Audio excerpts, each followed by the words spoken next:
This recording will go over surgical treatment of obesity.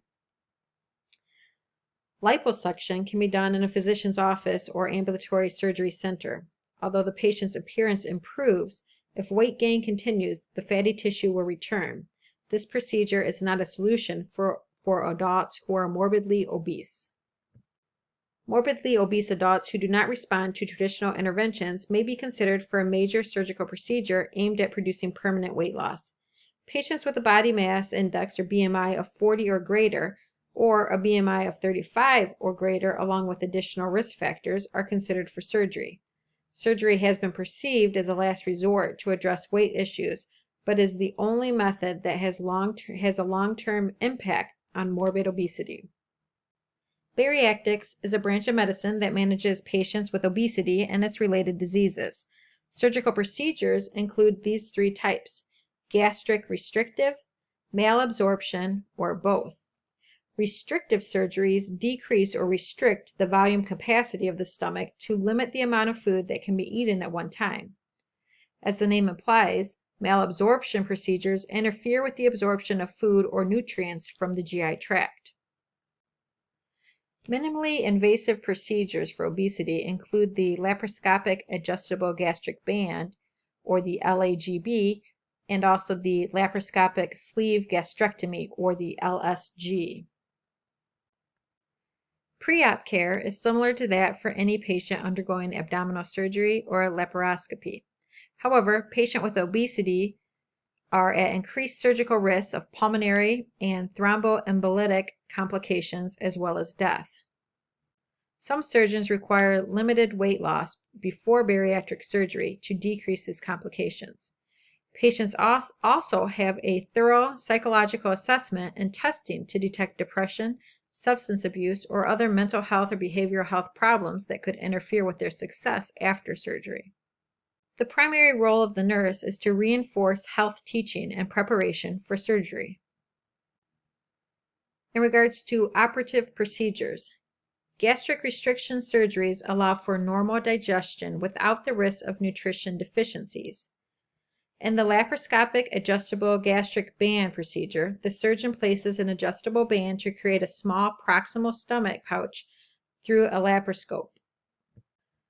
This type of procedure is considered to be restrictive. Malabsorption complications usually do not occur. For the laparoscopic sleeve gastrectomy, the surgeon removes the portion of the stomach where ghrelin, the hunger hormone, is secreted. Restrictive surgeries are the easiest to perform. However, weight loss is often regained after a period of time. By contrast, patients having the malabsorption procedures maintain 60% to 70% of their weight loss even after 20 years. The most common malabsorption surgery performed in the U.S. is the Roux-en-Y gastric bypass. In the Roux-en-Y gastric bypass, most commonly just called a gastric bypass, gastric resection is combined with malabsorption surgery. The patient's stomach, duodenum, and part of the jejunum are bypassed so fewer calories are absorbed. Post-op care depends on the type of surgery. Patients having one of the minimally invasive surgical procedures have less pain, scarring, and blood loss. They typically have a faster recovery time and a faster return to daily activities. The priority for immediate care of post-op bariatric surgery patients is airway maintenance or airway management. Patients with short and thick necks often have compromised airways and need aggressive respiratory support, possibly mechanical ventilation, in the critical care unit. All patients experience some degree of pain, but it is usually less severe when minimally invasive surgery is done. Patients may use PCA with morphine for up to the first 24 hours. All patients receive oral opioid analgesic agents as prescribed after the PCA is discontinued. Care of the bariatric surgical patient is similar to that of any patient having an abdominal or laparoscopic surgery. A major focus is patient and staff safety. Special bariatric equipment and accommodations, including an extra-wide bed and additional personnel for moving the patient, are needed for both the surgical suite and the post-op care units. Weight-rated beds must be wide enough to allow the patient to turn. Bed rails should not be touching the body because they can cause pressure areas. Pressure between skin folds and tubes and catheters can also cause skin breakdown. Monitor the skin in these areas and keep it clean and dry.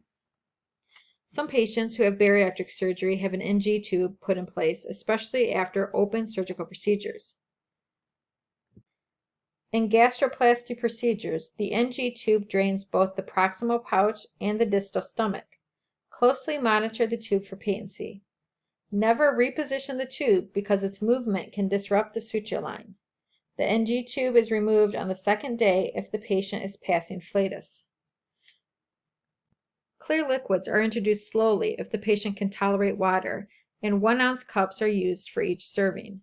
Pureed foods, juice, and soups thinned with broth, water, or milk are added to the diet 24 to 48 hours after clear liquids are tolerated. Typically, the patient can increase the volume to 1 ounce over 5 minutes or until satisfied, but the diet is limited to liquids or pureed foods for 6 weeks. The patient then progresses to regular food with an emphasis on nutrient-dense foods. Nausea, vomiting, or discomfort occur if too much liquid is ingested. Anastomotic leaks, which occur where the sutures are the most common serious complication and cause of death after gastric bypass surgery. Recognize that you must monitor for symptoms of this life-threatening problem, which includes increasing back pain or back, shoulder, or abdominal pain, restlessness, or unexplained tachycardia and oliguria. If any of these findings is present, report it to the surgeon immediately. In addition to the post-op complications typically associated with the abdominal and laparoscopic surgeries, bariatric patients have special needs and risks, such as the risk for anastomotic leaks, a leak of digestive juices and partially digested food through an anastomosis. Implement these measures to prevent complications. Apply an abdominal binder to prevent wound dehiscence for open surgical procedures. Place the patient in semi-Fuller's position or use bilevel or continuous positive airway pressure BiPAP or CPAP ventilation at night to improve breathing and decrease risk for sleep apnea or other pulmonary complications such as pneumonia and atelectasis. Monitor oxygen saturation, provide oxygen at 2 liters per minute as prescribed. Apply sequential compression stocking and administer prophylactic anticoagulant, usually heparin therapy, as prescribed to help prevent thromboembolic complications, including PE. Observe the skin area and folds for redness, excoriation, and breakdown to treat these problems early.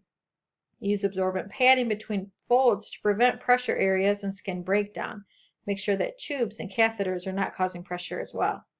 Remove the urinary catheter within 24 hours after surgery to prevent urinary tract infection.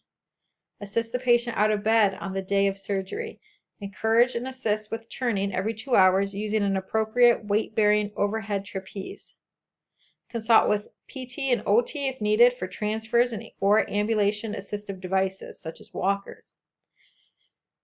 Ambulate the patient as much as possible to prevent post-op complications such as DVT and PE. Measure and record abdominal girth daily or as requested. In collaboration with the dietitian, provide 6 small meals and plenty of fluids to prevent dehydration. Observe for signs and symptoms of dumping syndrome, caused by food entering the small intestines instead of the stomach after gastric bypass, such as tachycardia, nausea, diarrhea, and abdominal cramping. Please review the care coordination and transition management section on your own. Now we'll go ahead and go over the end of the PowerPoint questions. Go ahead and pause the video to read the questions and pick out your answer, and then go ahead and resume. So for this first case study answer, the answer for number 1, decreased appetite, weight loss, dry mouth, generalized weakness, poor fitting dentures, and difficulty ambulating. The correct answer for number 2, weakness, unintentional weight loss. Other symptoms include slow walking speed, low physical activity, and exhaustion. For this one, the correct answer is C. For this question, the correct answer is A.